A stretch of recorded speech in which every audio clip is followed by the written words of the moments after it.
Welcome to One Word a Day. I'm Sophia, pilot into the universe of Chinese. Let's continue to unpack some classical China era's core concepts. And September will focus on Taoism concepts. Today is about Miao. And you can see simplified on the top, which is simpler.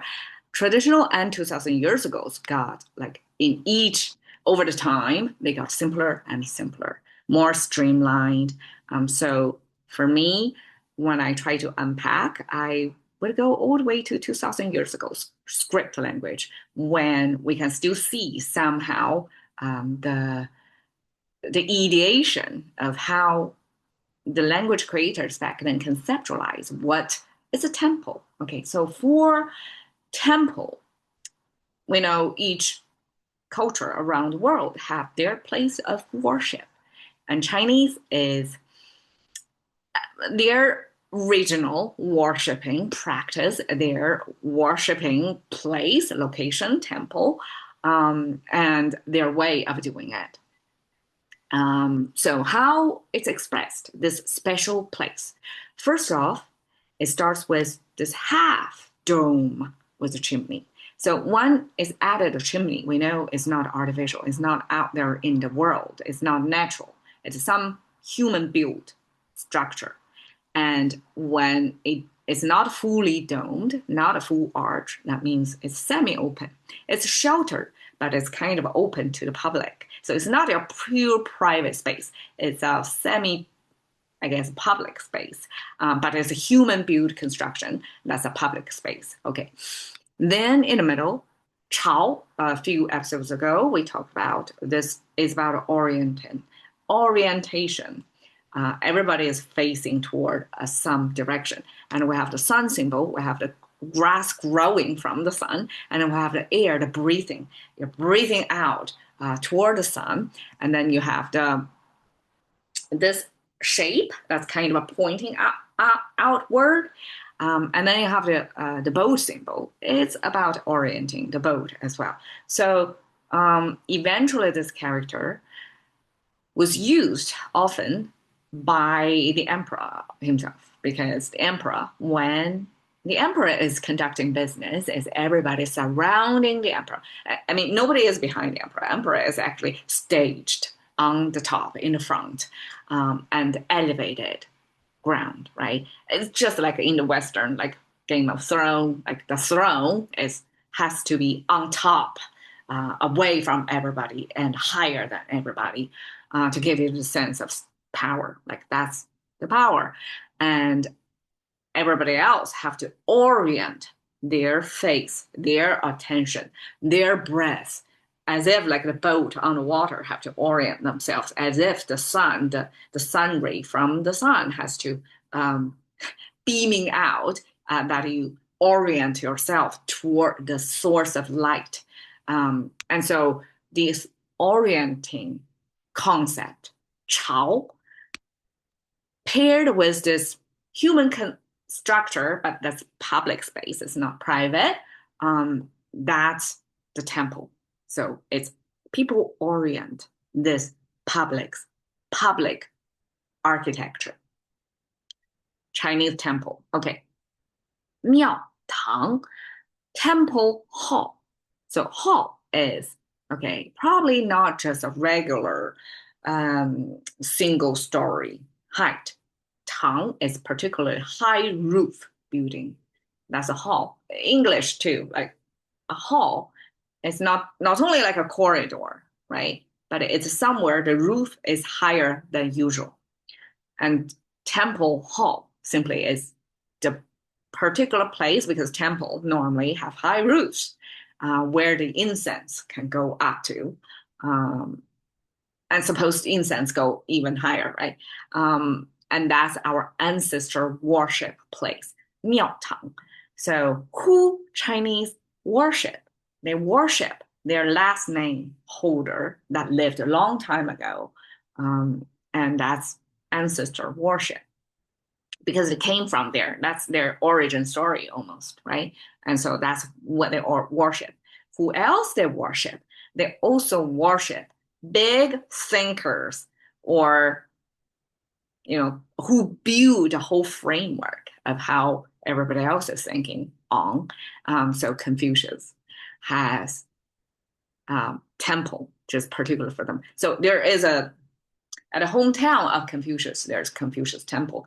And I'm pretty sure throughout the country, there are different Confucius smaller scale temples, simply because Confucius Temple probably also signify the ancient entryway to get into power, because the career path, okay, where I'm using contemporary tech terminology to explain the ancient behavior, that if you want to get anywhere in ancient times, China, you have to be very good at Confucius teaching.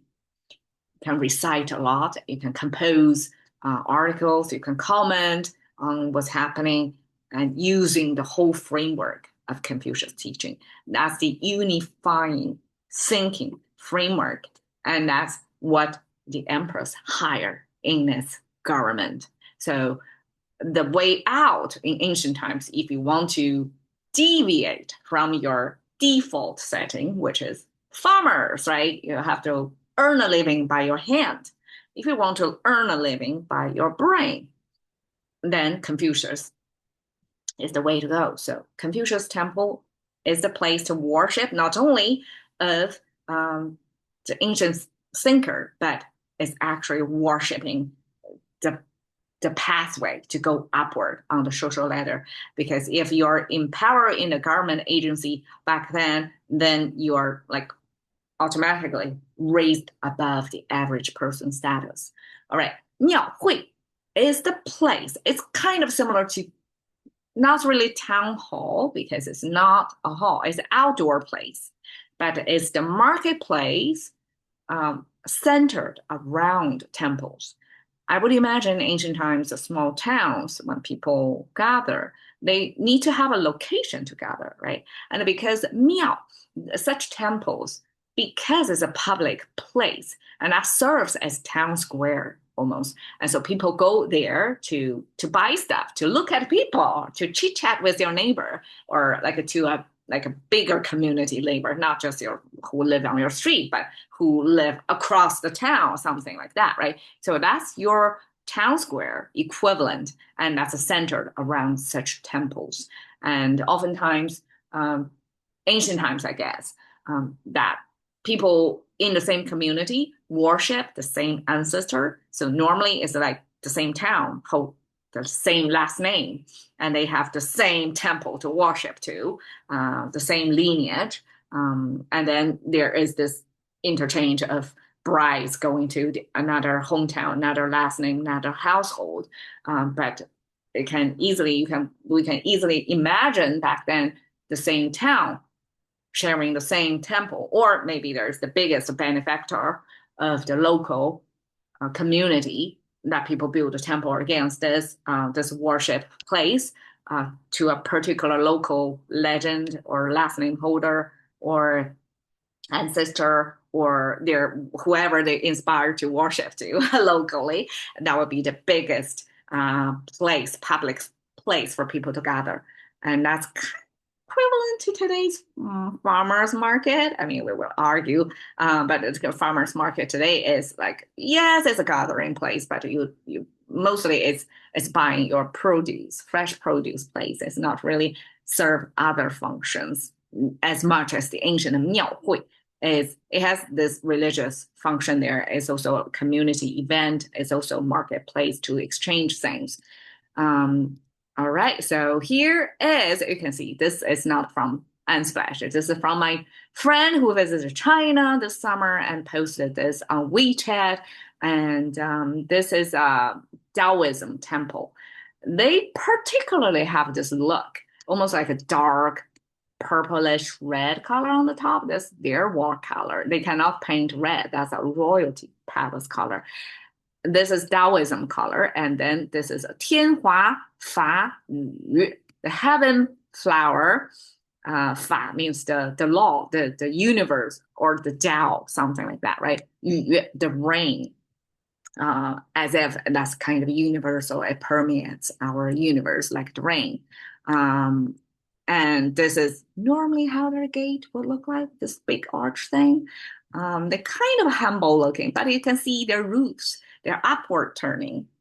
That's, in my view, is a Taoism thinking of our individuals, how we connect to the universe. We make our roofs upward turning, so that we're not like holding down. We're trying to reach upward and pointing upward, so that our prayers, our efforts to connect to the universe can be heard by having this upward turning roof.